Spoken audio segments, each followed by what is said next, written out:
Wanted to meet you once again. The following video is going to be on the concept of phonetics. Absolutely, we are embarking in a new field of linguistics, which is phonetics, a branch that studies how speech organs, our own speech organs, help or assist in the production and the perception of sounds. So this particular book is going to be our guide through this adventure, this educational adventure, English phonetics and phonology, which is a practical course by Rowe. It's going to be very helping or assisting for you, because all the acquaintance we are gathering or accumulating today is going to be based on this book. So without any further, I'll let you see the course syllabus. We shall start by an overview, so we shall put ourselves in the right context, so we can digest the concepts easily. Secondly, classification of vowels, then classification of consonants. How do we describe consonants and vowels particularly? And what is the phonetic or the phonemic inventory of the English language? So, ladies and gentlemen, as we laid before, phonetics is a branch of linguistics that deals with the production and perception of sounds. How? We know that we are pre-structured with biological faculties inside our brains that transmit the waves of sounds into conceivable forms. But we must pay attention to phonetics, types of phonetics. We've got three types of phonetics. The first type is articulatory phonetics, which is a branch we are limiting ourselves to. The study of how the vocal tracts produce sounds, or speech organs produce sounds.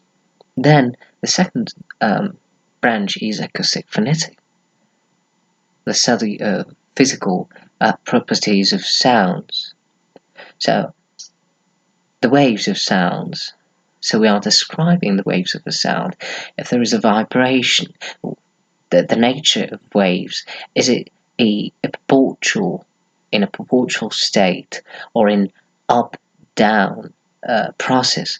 Then auditory phonetics. This branch particularly deals with how listeners perceive sounds. So how these waves are turned to more conceivable forms. So before we start, we've got to memorize some terms, and basically these are organs helping in the production of sounds. So the sound is always pushed through lungs, and it goes to the larynx. The larynx is where the glottis, so the space between vocal folds. Then it goes up to the pharynx.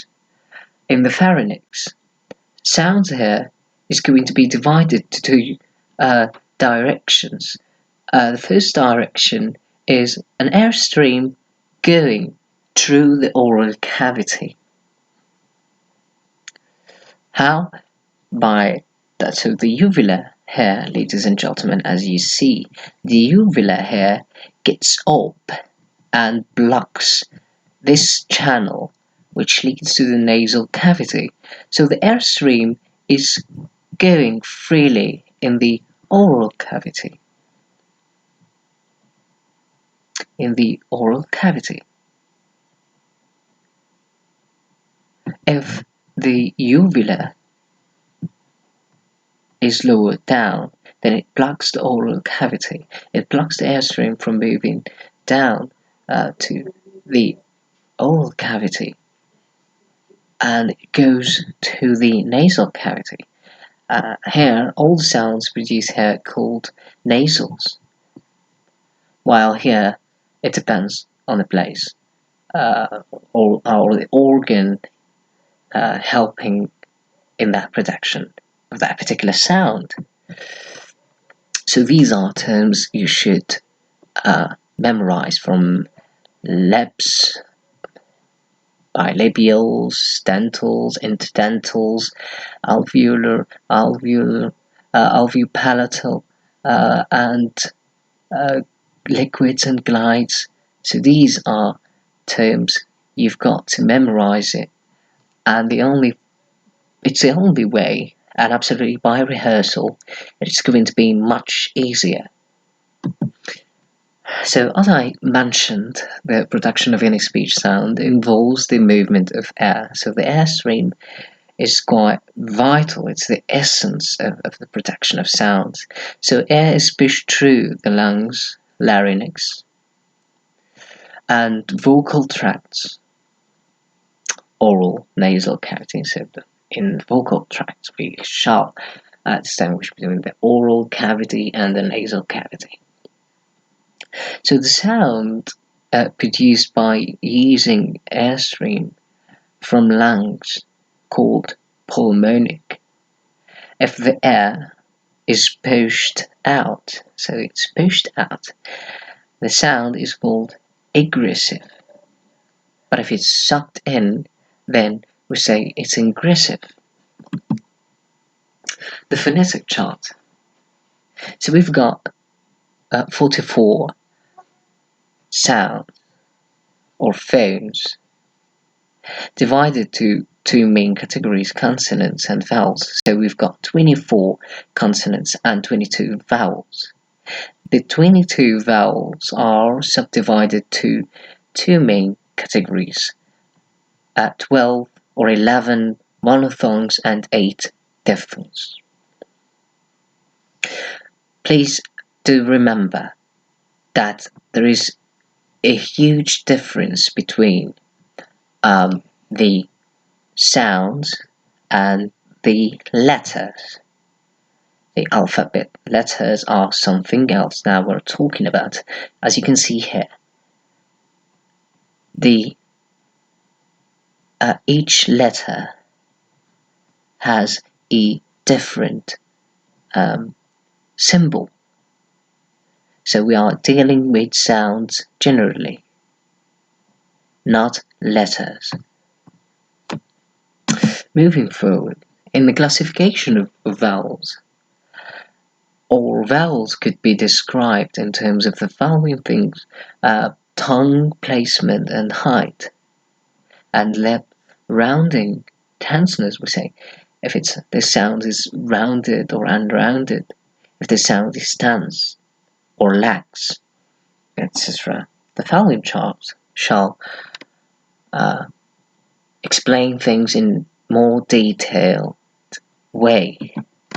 So, as we said, the tongue, the first feature is tongue placement and height. So we either say that a sound is front or back. Front or back, this is the placement. As for height, we say it could be high or low. For, once again, placement, it could be back or mid. So in both the placement and height, we say it's mid. So either mid high or mid low, mid back or mid low.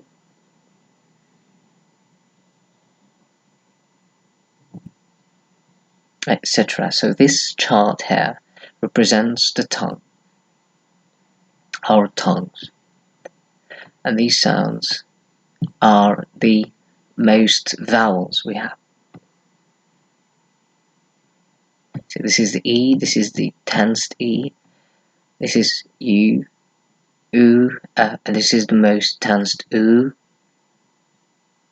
This is o and o, and this is the a.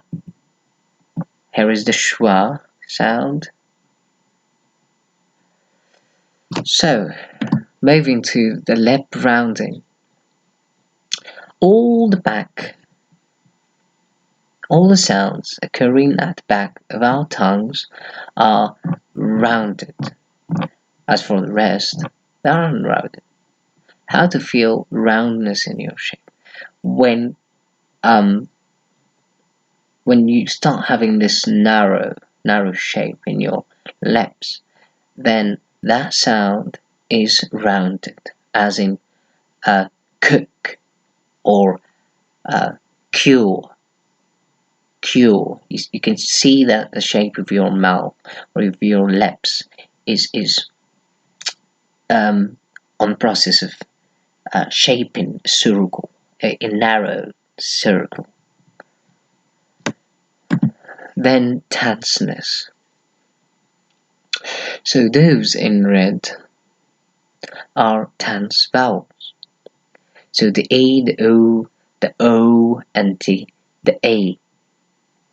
As for those at the middle, the blue one, are lax vowels.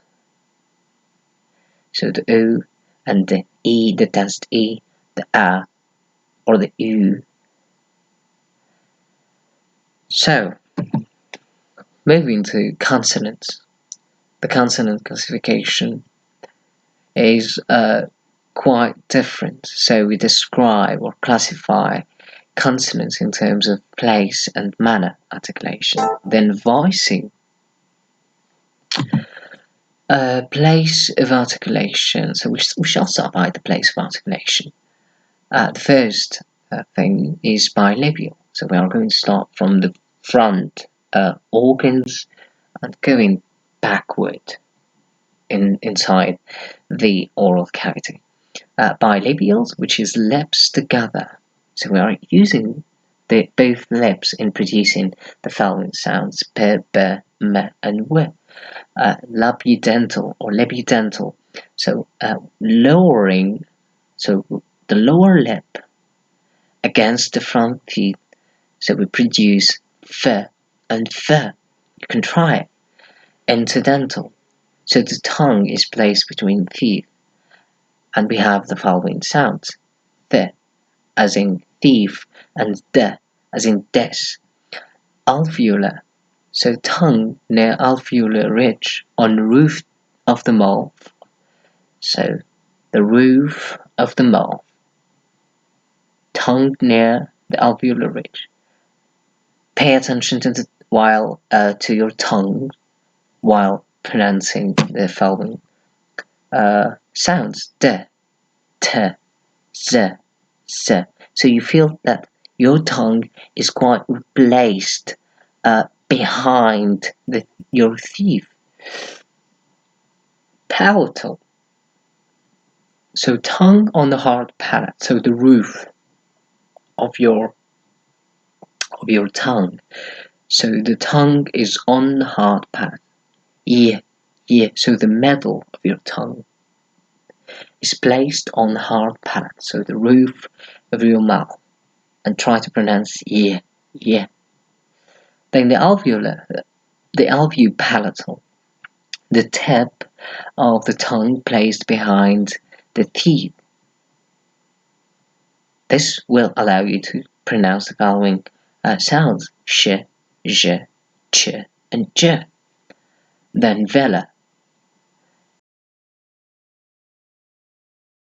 near the vela. So your tongue goes backward near the velum. Try k, ny.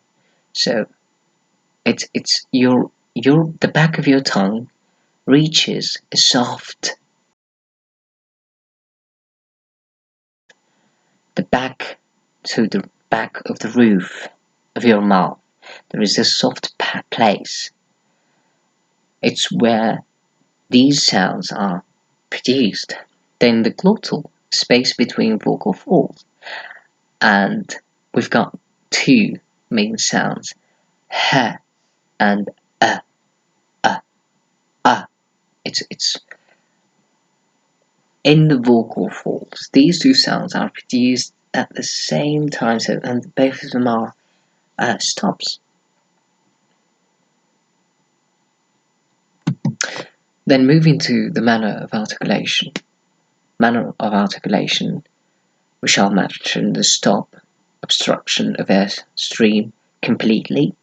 So all the bilabials are stops, like b, b, me. So you sense this sort of stop. Unlike the nasals are stops. Certain nasals, like m, n, and ny. So n and ny. So ny as in sing or ring. Fricative, so partial obstruction with friction, like sh, j. Affricate, stop airstream with release, ch, j. Liquids, partial obstruction, no friction. We have l and r sounds. Glides, little or no obstruction. Most occur with vowel. So we've got o and w. So these two sounds are glides. As nasals, we said velum is lowered, which allows air to go through the nasal cavity.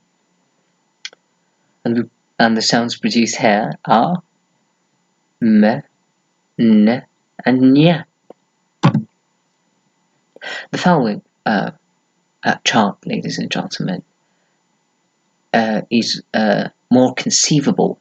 It's a visual mutation. So if you can visualize this chart, your journey in grasping these concepts is going to be much easier.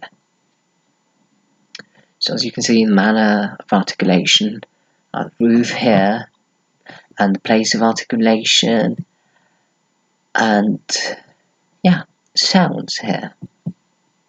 So as you see, bilabial, there are stops, and bilabial, you see here, labiodental, and they are fricative, and there, we forgot to talk about voicing. So what is voicing? As if the sound creates sort of vibration in your larynx and pharynx, then that sound is voiced, like z, z. So you feel certain vibration. As for th, there is no vibration there. Therefore, it's voiceless. So I hope it was more clear to you.